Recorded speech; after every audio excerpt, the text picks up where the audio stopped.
Samedi 7 juin 2025, petit message rapide à l'attention de mes frères togolais.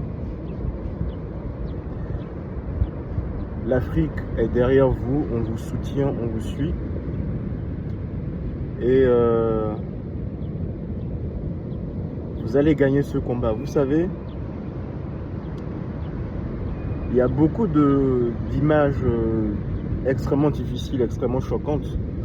On ne poste pas sur les réseaux parce que d'abord nos chaînes risquent de sauter et aussi parce que ce sont des images extrêmement choquantes, extrêmement violentes. Mais quand vous allez sur certains comptes Telegram, vous pouvez voir ces choses-là pour vous rendre vraiment compte le niveau de violence qui se déchaîne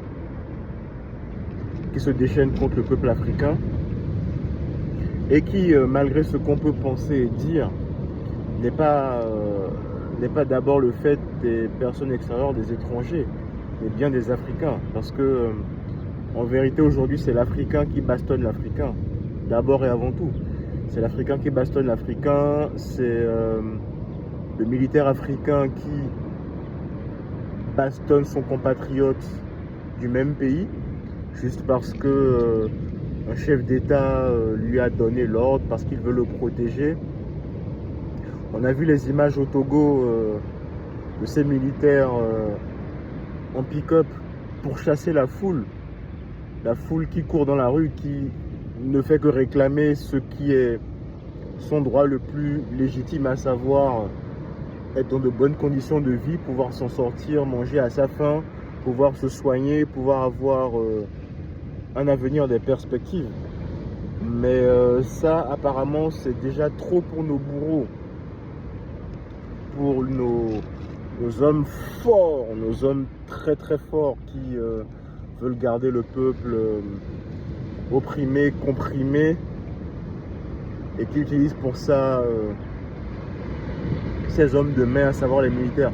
Toi, militaire, tu portes la tenue militaire, c'est-à-dire tu es censé défendre le peuple, tu es censé défendre ton peuple, et toi tu poursuis en pick-up tes compatriotes et tu leur tires dessus à balles réelles. Tu leur tires dessus à balles réelles en te disant, mais quoi, vous réclamez de bonnes conditions, vous osez dénoncer les conditions de vie dans le pays, vous osez vous plaindre que nous n'avons pas de route, que nous n'avons pas d'électricité, que nous n'avons pas d'eau potable, vous osez vous plaindre de ça, mais comment osez-vous vous plaindre de ça? On va vous bastonner. Vous pourchassez vos compatriotes et vous leur tirez dessus, vous les bastonnez, vous les torturez, vous kidnappez les gens. On n'a pas de nouvelles de pendant plusieurs jours, plusieurs semaines, vous les torturez, vous les bastonnez. Tout ça pourquoi? Pour rien en fait. Vous faites ça pour rien parce que vous êtes des hommes en tenue, vos conditions à vous-même ne s'améliorent pas. Vous faites partie du peuple, donc vous bastonnez vos propres frères et sœurs, vos pères, vos mères, vos oncles, vos tantes, vous les bastonnez. Vous bastonnez les jeunes qui ne font que réclamer la chose la plus simple au monde qu'on puisse réclamer en tant qu'être humain, c'est-à-dire vivre en dignité, en paix, avoir le minimum vital, ne pas crever de faim, avoir un travail décent qui permette de subvenir à ses besoins et aux besoins de sa famille. Donc, parce que nous, on se lève pour réclamer ça après des décennies de dictature violente, sanguinaire, vous vous levez, vous bastonnez les gens, vous les pourchassez, vous les bastonnez. Quand vous réfléchissez, quand vous creusez votre tête, quand vous retournez en arrière au temps de la colonisation, ces colons qui bastonnaient vos ancêtres, qui les mettaient nus, qui les bastonnaient, qui les donnaient à manger aux chiens, aux requins, vous reproduisez ces choses. Parce que quoi? Parce que vous êtes avec le pouvoir dans des choses sales, démoniaques, sataniques. Ou quoi? Parce que vous voulez défendre qui? Le pouvoir.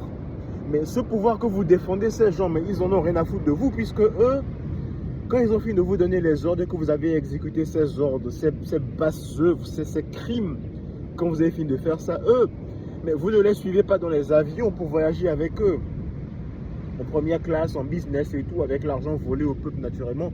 Vous ne les suivez pas. Vous n'êtes pas dans leur villa, dans leur maison, pendant qu'ils font leurs bêtises, leurs conneries. Vous n'êtes pas avec eux. Ils ne vous ouvrent pas leur compte en banque, ils ne vous donnent pas les millions, milliards qu'ils volent. Ils ne vous donnent pas ça. Vous restez dans vos petites casernes de merde, avec vos salaires de merde, vos conditions de merde, vous restez dedans. Et juste parce que vous êtes complice de ces gens-là, parce que vous êtes complice de ces choses abominables, vous bastonnez vos compatriotes. Vous n'allez pas vous en sortir et vous ne l'emporterez pas au paradis. Soyez-en sûrs, parce que vous pouvez attraper les gens, vous pouvez les bastonner, les torturer. Vous allez juste torturer leur corps, mais leur esprit, leur âme, vous n'allez pas torturer leur âme.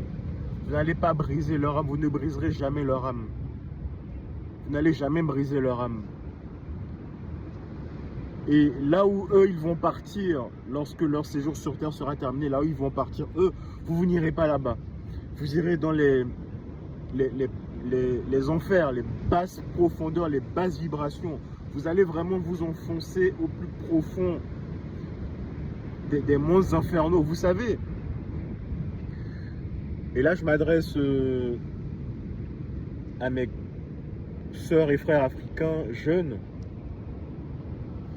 Laissez tomber la distraction, laissez tomber des conneries de bêtises de football, de Ligue des Champions qui ne vous apportent rien. D'abord, quand vous vous intéressez à ces bêtises, nous n'avons pas de stade vraiment digne de ceux dans nos pays africains, en tout cas l'Afrique francophone, parce que c'est celle-là que je connais, celle vraiment dont je peux parler. On n'a pas de stade digne de ce nom, on n'a pas d'équipement sportif, on n'a rien de tout ça. Et vous passez vos journées, votre temps à vous enquérir de savoir que ah oui, mais tel, il a joué dans tel club et tout, il a été transféré ici, il a joué à... Vous savez tout sur ces gens-là, ces millionnaires, ces multimillionnaires qui courent derrière un ballon, qui sont dans des pays développés où on a fini d'avoir de l'eau, où on n'a plus de problèmes d'électricité, de santé, etc. Et où on peut avoir le luxe de jouer au ballon parce que voilà, on a fini d'avoir l'essentiel. Nous, on n'a pas encore l'essentiel, on n'a pas du tout l'essentiel. On a même moins que l'essentiel, vraiment.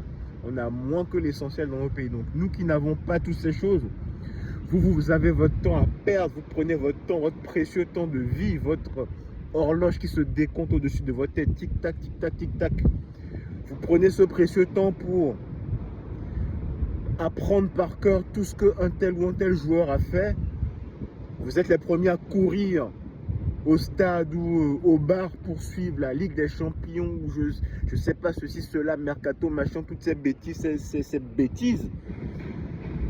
Pendant que votre peuple souffre, pendant que dans vos pays il n'y a pas l'essentiel, pendant que vos frères et sœurs, vos petits frères, vos petites sœurs, vous êtes les aînés, vos petits frères, vos petites sœurs qui n'ont pas été suffisamment conscientisés pour qu'on puisse leur dire écoute mon frère, ma soeur, frangin, frangine, écoute, dans nos pays on n'a vraiment pas l'essentiel, hein, tu sais, je suis ton grand frère, je suis ta grande soeur, je t'aime, je t'adore, je veux vraiment pouvoir te léguer mon esprit combatif, vraiment je veux te léguer quelque chose, un esprit, une conscience, une vision, une force mentale, une force spirituelle, je veux vraiment te léguer ça. Non, vous êtes dans les bêtises de football et de distraction compagnie. Vous les filles, vous les femmes, vous êtes beaucoup plus occupés à mettre des faux ongles, des fausses perruques, ce genre de choses, de bêtises. Vous ne vous dites même pas dans votre tête, ah mais tiens, si quelqu'un me voit avec une perruque ou tous ces artifices et m'aime ou est attiré par moi, mais c'est pas en fait moi qui l'aime, c'est l'apparence fausse, le fake que j'ai sur moi. Donc une fois que j'ai enlevé ça et qu'il va voir ce à quoi je ressemble au saut du lit quand les lumières sont allumées et que il fait jour et que voilà, l'excitation de la veille est finie, il va me voir tel que je suis, il ne va pas m'apprécier. Vous êtes dans des superficialités. Nous avons vraiment une jeunesse qui est complètement perdue, complètement déboussolée, complètement lobotomisée, anesthésiée. Je ne vois pas d'autres mots. Je ne vois pas d'autres mots que ça. Les bêtises de Canal+, abonnement Canal+, où on vous bombarde de bêtises. Vous savez, aujourd'hui, Internet est devenu à la fois une arme d'information massive, mais aussi de désinformation massive et d'abrutissement massif et collectif. Il suffit de regarder sur les réseaux. La plupart des TikTok africains sont remplis de conneries, mais vraiment remplis de conneries à fond. Du n'importe quoi, du n'importe quoi. Des sketchs à la con, on bouge les fesses, on fait des bêtises quoi. C'est quand même incroyable. C'est quand même incroyable que quand notre jeunesse réfléchit et se dit mais mes ancêtres ont été fouettés jusqu'au sang, ces gens se sont échappés des griffes du colon, ils ont tout fait, ils sont morts en mer, ils sont morts en tentant de s'échapper, poursuivis par des chiens. Tout ça, ils sont battus pour arracher leur liberté au prix de leur vie. Tout ça pour qu'en 2023, 2024, 2025, nous soyons en train de faire les cons sur Twitter, les cons sur Facebook, les cons sur TikTok, les cons sur YouTube. Faisons vraiment une profonde réflexion collective. Faisons vraiment une profonde réflexion collective.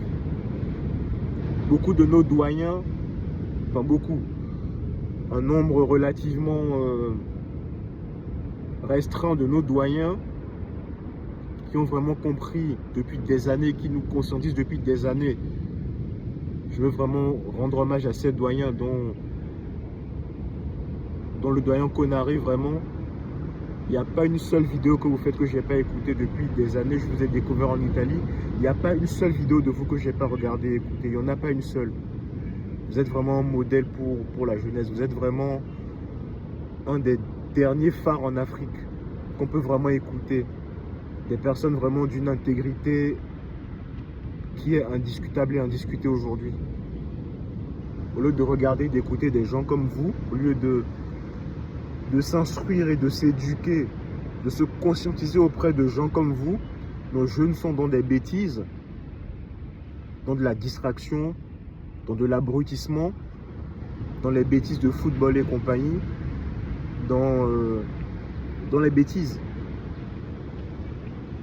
Jeunesse d'Afrique, réveille-toi. Jeunesse d'Afrique, réveille-toi. Personne ne va nous sauver, personne ne va nous aider, personne ne va rien faire pour nous si ce n'est nous-mêmes. Personne, personne. Je lisais un tweet, il y a de cela 1 heure, je lisais un tweet d'un Africain. Il écrivait quelque chose du genre, oui, l'hindou déteste le noir, le musulman déteste le noir, le chrétien déteste le noir, toutes les autres couleurs, races détestent le noir, si c'est comme ça, défendons-nous. Mais il a juste oublié de dire que le premier qui déteste le noir, c'est le noir lui-même en fait. Nous nous détestons à fond, nous nous détestons tellement que nous donnons le bâton à l'autre pour nous battre. Nous nous battons entre nous, nous nous bastonnons entre nous comme des bêtes, comme des animaux, nous nous bastonnons entre nous. Nous nous abrutissons collectivement, nous-mêmes, et nous cherchons l'amour des autres. Jeunesse africaine, fais vraiment une profonde réflexion collective.